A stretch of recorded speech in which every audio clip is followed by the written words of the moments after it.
नमस्कार मित्रांनो, माझ्या या चॅनलमध्ये तुमचं स्वागत आहे। आज मी तुम्हाला घेऊन जाते चौलमध्ये शितला देवी आहे तिच्या दर्शनाला आणि त्यानंतर मी तुम्हाला घेऊन जाणार आहे रेवदंडा च्या समुद्रकिनारी। तिथे किल्ला आहे, सातकानी बुरुज आहे, तो दाखवणार आहे।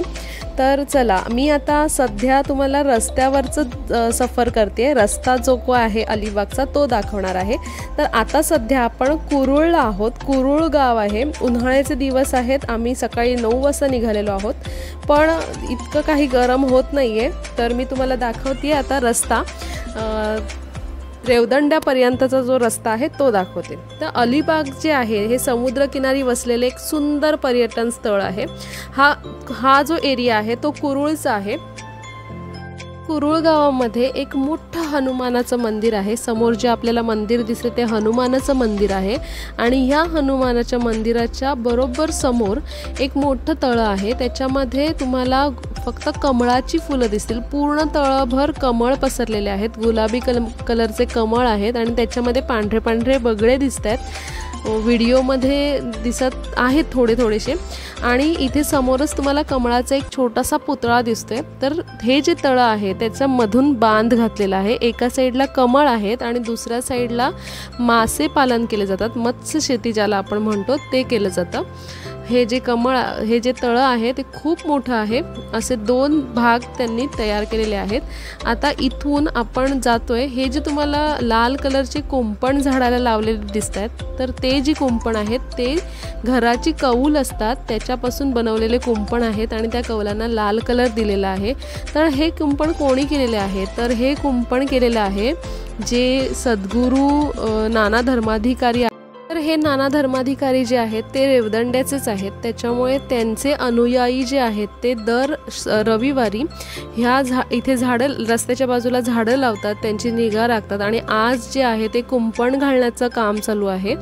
तर आज नेमका योगायोगाने रविवार आहे, तर तुम्हाला दिसेलच की आज कशा प्रकारे ते झाडांची काळजी घेतात। दर रविवारी न चुकता हे इथे येतात आणि झाडांची काळजी घेतली जाते। म्हणजे रोपं लावण्यापासून, माती घालण्यापासून, कुंपण घालण्यापासून पाणी देण्यापर्यंत हे सगळे दर रविवारी कोणत्याही मोठ्या पदाची माणसं असली तरी दर रविवारी येतात आणि हे काम करतात। रस्त्याने जाताना मी तुम्हाला दाखवतेच आहे की कसं आहे। आणि इथे आंब्यांची पेट्या लावलेल्या आहेत, आंबे विकायला आहेत, पांढरे कांदे विकायला आहेत, जे अलिबागचे स्पेशल आहेत।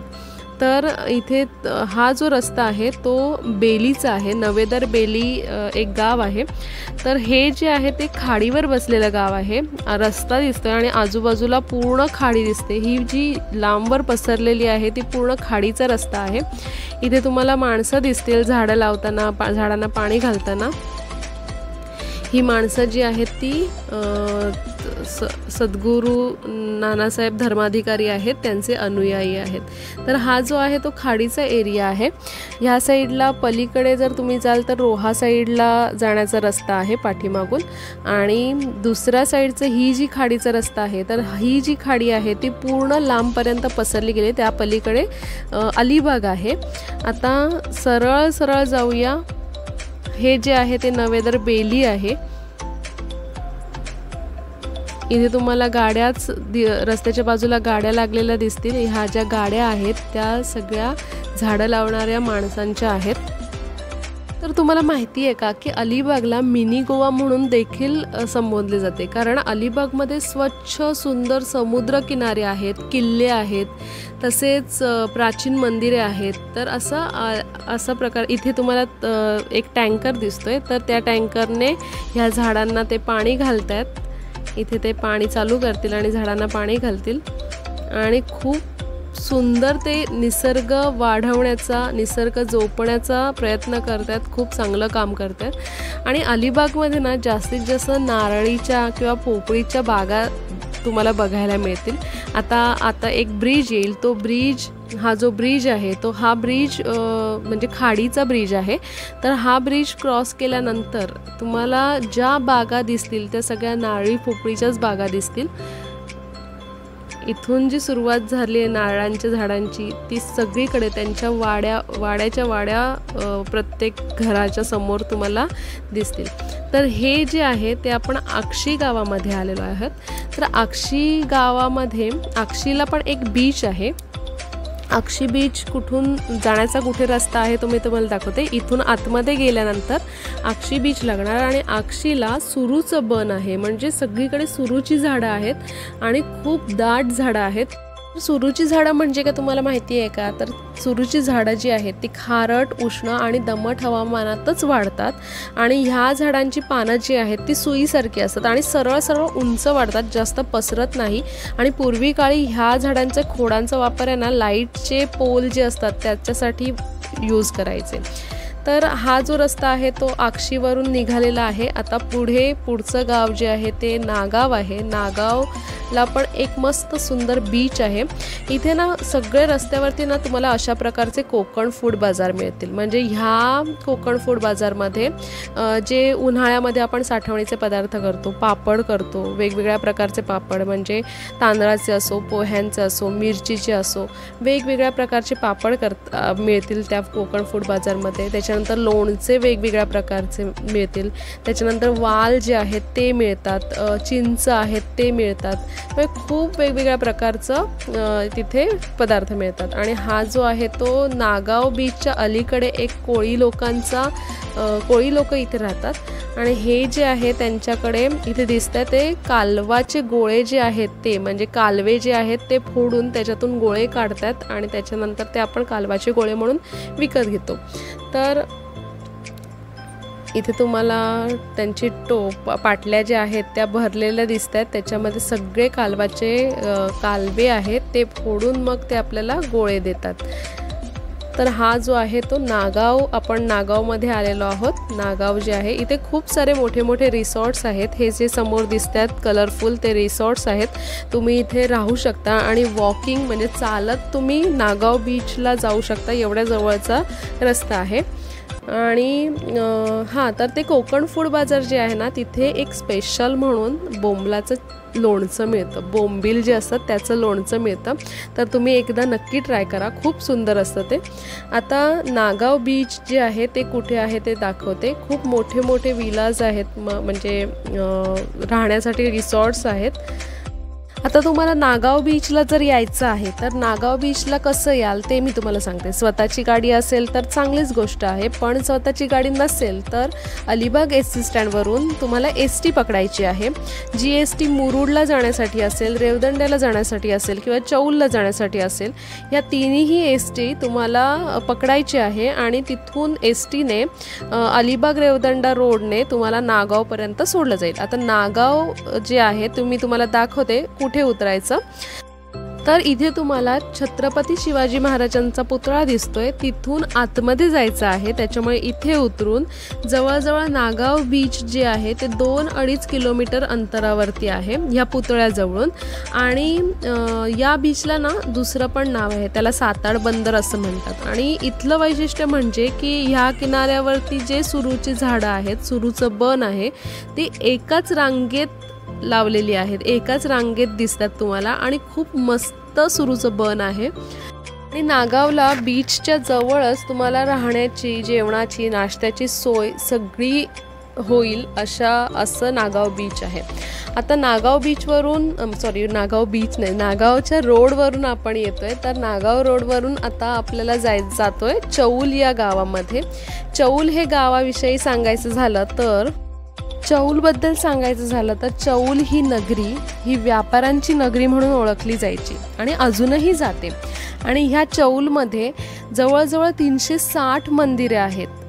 जिथे तुम्ही रस्त्यावरून जाल तर मंदिरं लागतील। चौल हे गाव हे मंदिरांसाठीच प्रसिद्ध आहे।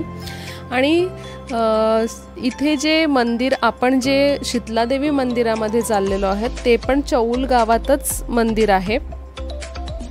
आपण चौल गाव येण्याच्या आधी आपल्याला हटाळे म्हणून एक गाव लागतो. हटाळेला ना एक बाजार भरतो. कोणत्या वारी बाजार भरतो ते माहिती नाही. अलिबागचे लोक जर हा व्हिडिओ बघत असतील तर आम्हाला नक्की कळवा की कोणत्या वारी हा बाजार भरतो. पण तो बाजार जो आहे तो सुक्या मच्छीचा किंवा कडधान्य आणि वाल हे जे आहे ते त्या बाजारात मिळतात. तर कुठे आहे हटाळे ते मी तुम्हाला पुढे दाखवते. आम्हाला हा रस्ता माहिती आहे त्याच्यामुळे मी तुम्हाला आधीच सांगते की हटाळे गाव येणार आहे. आणि होलसेल भावामध्ये जो कमी दर असतो त्या दरामध्ये इथे वेगवेगळ्या प्रकारची सुकी मच्छी, वेगवेगळ्या प्रकारचे कडधान्य, वाल, पावटे हे सगळं ह्या बाजारामध्ये आपल्याला बघायला म्हणजे तुम्ही खरेदी करू शकता. आता हटाळे गाव जो आहे तो पुढे असेल आणि इथे तुम्हाला वेगवेगळ्या प्रकारचे मंदिरं दिसतात. हटाळेचा बाजार जो आहे तो ह्या भागात भरला जातो. आता आपण जाऊया पुढे. आता एक तलाव आहे छोटं त्या साईडला, त्या मंदिराच्या बाजूला एक तलाव आहे. म्हणजे निसर्गाचे जे सौंदर्य आहे ते इकडं अजूनपर्यंत जपलेलं आहे. खूप सुंदर इथं जपलेलं आहे. म्हणजे जे कोकणातलं म्हणजे पुढे जाऊन जे सिंधुदुर्ग रत्नागिरीमध्ये जे आहे कोकण म्हणतो तसंच हे अलिबाग, रेवदंडा, मुरुड यामध्ये सुद्धा हे कोकण लोकांनी जपलेलं आहे. जिथे नारळाची झाडं दिसतील म्हणजे कोकणच, जे तुम्ही तिकडे अनुभवाल तेच इकडे आहे. तर हां, इथे सुद्धा एक मंदिर आहे आणि मंदिरासमोर ही जे दिसते ना ती विहीर आहे आणि तिला खूप सुंदर पाणी असतो. आणि पावसाळ्यात या विहिरीमध्ये उड्या मारण्याचा जो आनंद आहे ना तो फक्त इथली लोकच घेऊ शकतात. कारण पावसाळ्यात कोणी फिरायला जास्त बाहेर पडत नाही. तर गावातली लोकं असतात, मुलं असतात, कॉलेजमधली, शाळेतली, ती या पोखरणीचा खूप आनंद घेतात. इथे जो एक बैलांचा बाजारसुद्धा किंवा बैल विक्रीचं पण आहे इथे असतो. तर बैल शौकीन जे असतील, बैलगाडी शर्यतवाले किंवा बैल त्यांनीसुद्धा इकडे येऊन बैलांची खरेदी विक्री करू शकतात. प्रत्येक गावाच्या इथे एक म्हणजे गावाच्या चौकात म्हणजे ते गाव मेन वस्ती असेल तिथे एक सुंदर असं मंदिर आहे आणि मंदिराभोवती विहीर आहे. आणि ते एक सद्गुरू म्हणजे नाना धर्माधिकारी आहेत त्यांचं पेट्रोल पंप असं ओळख आहे त्या पेट्रोल पंपाची. तर तिथे तुम्हाला CNG सुद्धा मिळेल. CNG चालू असतो, लोकांची CNGसाठी लाईन लागलेली असते. आणि पेट्रोल तर तुम्हाला रेग्युलर मिळत असतो, फक्त CNGसाठी थोडी कारण अलिबागमध्ये तुम्हाला पेट्रोल पंप कुठे CNG मिळणार नाही. तर या रस्त्याला आल्यानंतर म्हणजे अलिबाग टू रेवदंडा मुरुडला जायचं असेल तर या पेट्रोल पंपावर तुम्हाला CNG मिळणार आहे नक्कीच. तर तुम्ही अशी व्यवस्था करून या जेणेकरून तुम्हाला तिथपर्यंत आल्यानंतर CNG भरता येईल, नाही तर तुम्हाला गाडी पेट्रोलवर चालवावी लागेल. आता आपण चौलच्या दिशेने चाललेलो आहोत. तर हे चौल गाव आलेलंच आहे आणि मस्त सुंदर आणि हिरवळ असलेला रस्ता आहे. असे निसर्गाचे रस्ते असे जे आहेत अजून शिल्लक तो हा रस्ता आहे जो आता काही दिवसानंतर पर्यटनाच्या दृष्टीने वाढवण्यात येईल किंवा नाही माहिती नाही. पण हे वाढवलं तर हे जे शांती सावली रस्त्याच्या बाजूला मिळते ना ती पुढे कधी मिळणार नाही. उन्हाळ्याचे दिवस असून पण उकाडा अजिबात जाणवत नाही कारण ही सगळी झाडं आहेत त्याच्यामुळे खूप थंडावा जाणवतो इथे. पण आता इथे जे आहे इथे मच्छीचा बाजार, खूप मोठा मच्छीचा बाजार भरतो. हे चौल गाव सुरू झालेलं आहे. प्रत्येक ठिकाणी म्हणजे काही ठिकाणी असं आहे जिथे सुकी मच्छी, ओली मच्छी मिळत असते, बाजार भरलेला असतो. तर तुम्ही तेवढे शौकीन असेल तर घेऊ शकता. आणि खूप ठिकाणी मंदिर, हे जे मंदिर आहे मंदिरं आहेत आणि मंदिराच्या समोर तुम्हाला ती जी पोखरण बाव म्हणजे जी विहीर बघायला मिळणार आहे. तिला पायऱ्या असतात, तिला पोखरण म्हणतात किंवा बाव म्हणतात, काही वेगवेगळे शब्द आहेत. तर अलिबागकर नक्की सांगू शकतील की काय शब्द आहे त्याला आणि ते नक्की कमेंटमध्ये कळवा. आणि चला आपण पुढे बघूया काय आहे कसं आहे. सावली असल्यामुळे बाईकवर आम्हाला जाताना सुद्धा काय असं गरमी किंवा ऊन लागते असं जाणवलंच नाही, कारण दोन्ही साईडला झाडं आहेत त्यामुळे रस्त्यावर सावली आहेच. आता इथे जो आहे चौल आहे आणि इथे रस्त्याच्या या साईडला डाव्या साईडला जे घरी पिकवलेले म्हणजे गावात शेतीमध्ये पिकवलेले जे धान्य हे असतात, भाजी असते किंवा फळं असतात ती इथे विकली जातात. तर हे करण्यासाठी सुद्धा लोकांची इथे गर्दी असते. तुम्ही सुद्धा इथे गाडी थोडीशी बाजूला पार्किंग करून, जेणेकरून तुमची गाडी पार्क झाल्यानंतर दुसऱ्या गाड्यांना कोणतीही अडचण होणार नाही अशी गाडी पार्क करून तुम्ही सुद्धा या भाज्या घेऊ शकता. पांढरा कांदासुद्धा इथं प्रसिद्ध आहे, तो सुद्धा तुम्हाला मिळेल आणि ताज्या भाज्यासुद्धा मिळतील. तर आता इथून पुढे चाललो आहेत आपण. जो शीतला देवीचा रस्ता आहे, आपण रेवदंड्याला जाणारा जो रस्ता आहे तो सोडलेला आहे. तो राईट साईडला त्याचा टर्न होता, पण आपण आता लेफ्ट साईडला चाललो आहोत शीतला देवीकडे. आता सरळ जायचं, कोणताही लेफ्ट टर्न किंवा राईट टर्न न घेता सरळ जायचं आहे. पुढे जाऊन एक पाण्याची टाकी दिसेल तुम्हाला, कारण आम्ही हे रस्ते रेग्युलर येत असतो त्यामुळे आम्हाला माहिती आहे. तुम्हाला एक समोरच पाण्याची टाकी दिसेल. ही पाण्याची टाकी आल्यानंतर तुम्हाला लेफ्ट घ्यायचं आहे. ही समोर दिसते तुम्हाला पाण्याची टाकी, इथून लेफ्ट घ्यायचं आहे. राईटला गेला तर पुढे रेवदंडाला जाण्याचा दुसरा शॉर्टकटचा रस्ता आहे. तो मेन रस्ता आपण सोडला होता तोच रस्ता तिकडे जॉईंट होतो. आता इथून थोडासा रस्ता थोडा खराब आहे, कारण या रस्त्याला एवढ्या जास्त गाड्या किंवा येत नाही, त्यामुळे रस्ता एवढा मेंटेन ठेवलं गेलं नाही आहे. पण बऱ्यापैकी आहे, जे तुमची 4 व्हीलर आणि बाईक ज्या आहेत त्या आरामात येऊ शकतात आणि कोणतीही ट्रॅफिक नसणार रस्ता आहे. 2 बाईक 2 कार आरामात इथून निघू शकतात इथून. आणि रस्ता जर चुकण्याचं काही कारण नाही, कारण जिथे टर्न घ्यायचा आहे, ज्या साईडला मंदिराकडे जायचं आहे त्या ठिकाणी त्याचे बोर्ड लावलेले आहेत की या साईडला जा, आणि शक्यतो पुढे गेल्यानंतर लेफ्ट टर्नच घ्यावा लागतो. आणि सकाळ असल्यामुळे जास्त काही गर्दी नाही आहे. आता आपण तिथे पोहोचणारच आहोत. इथे सुद्धा बघा 2 रस्ते आहेत, तर आपल्याला लेफ्ट न घेता राईटलाच जायचं आहे. कोणताही लेफ्ट टर्न न घेता राईटलाच जायचं आहे. आता इथून पुढे गेल्यानंतर थोड्याच अंतरावर शीतला देवी मंदिर आहे. शीतला देवी मंदिरात आल्यानंतर खूपच प्रसन्न वाटतं. तुम्ही येऊ शकता. रस्ता इथे थोडासा खराब आहे, पाणीसुद्धा साठलेलं आहे, कारण जे रस्त्यावर धूळ उडू नये म्हणून लोक रस्त्यावर पाणी मारतात ते पाणी आहे.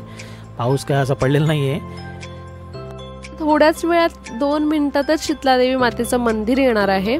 तर तयार राहा शीतलादेवी मातेचं दर्शन घेण्यासाठी, शीतलादेवी मातेचं मंदिर बघण्यासाठी आणि आजूबाजूचा परिसर आणि त्याची माहिती ऐकण्यासाठी. पण त्यासाठी तुम्हाला प्रतीक्षा करावी लागेल, आणि ती प्रतीक्षा करावी लागेल पुढच्या भागापर्यंत, कारण शीतलादेवी मातेचं मंदिर आणि शीतलादेवीचं दर्शन मी तुम्हाला पुढच्या भागात घडवून देणार आहे. आणि हा जो आहे तो शीतलादेवी मातेच्या मंदिराचा परिसर आहे. तर आजची व्हिडिओ जी आहे ती तुम्हाला कशी वाटली हे कमेंटमध्ये नक्की कळवा, आणि जो कोणी जिथून बोलत असेल त्यांचं ठिकाणाची पण नावं कमेंटमध्ये मला नक्की सांगा. आणि व्हिडिओला लाईक करा आणि शेअर करा. थँक्यू.